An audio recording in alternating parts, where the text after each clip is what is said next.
Tambo nyingine iliyoibuka kwa msemaji wa klabu ya Yanga kwa hivi sasa ni kuhusiana na tawi ambalo ni la kihistoria, yani sio Azam, sio Simba, sio klabu nyingine yoyote katika ligi ya NBC zaidi ya klabu ya Yanga. Si ajabu tunaweza tukasema kwamba tawi hilo linaweza likawa na thamani hata ya kushinda hedikota ya Simba na hedikota ya klabu ya Yanga. Hili ni tawi kubwa lililoweza kupatikana pale mjini Posta. Mambo ni mukidi kwa klabu ya Yanga. Hii inaonyesha wazi kwamba mashabiki wa klabu ya Yanga wanaipenda na wako tayari kwa ajili ya jambo lolote. Hii imeonekana kuwa ni taarifa kubwa sana, huku Ally Kamwe akiendelea kutamba na tambo zake kwamba yeye kazi yake ni kupiga kichwani, kwa sababu kama hatua waliweza kuipiga ya kumiliki tawi kubwa la Posta. Tena kama unavyoweza kuona, hiyo picha ni moja kati ya picha ambayo hivi sasa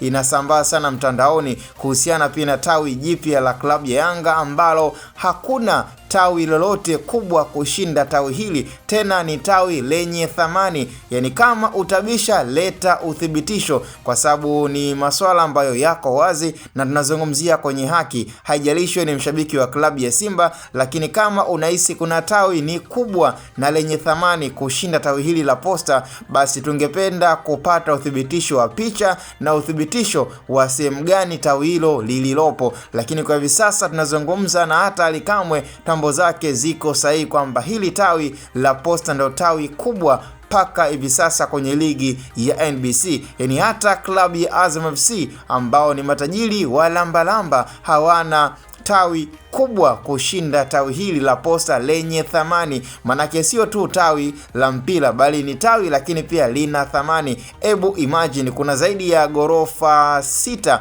Sasa ni swala ambalo tunazungumzia ni mapenzi kutoka kwa wananchi, wameamua kuionyesha kwa vitendo na sio maneno. Bwana, tukutane kwenye upande wa comment kuhusiana na hili sakata.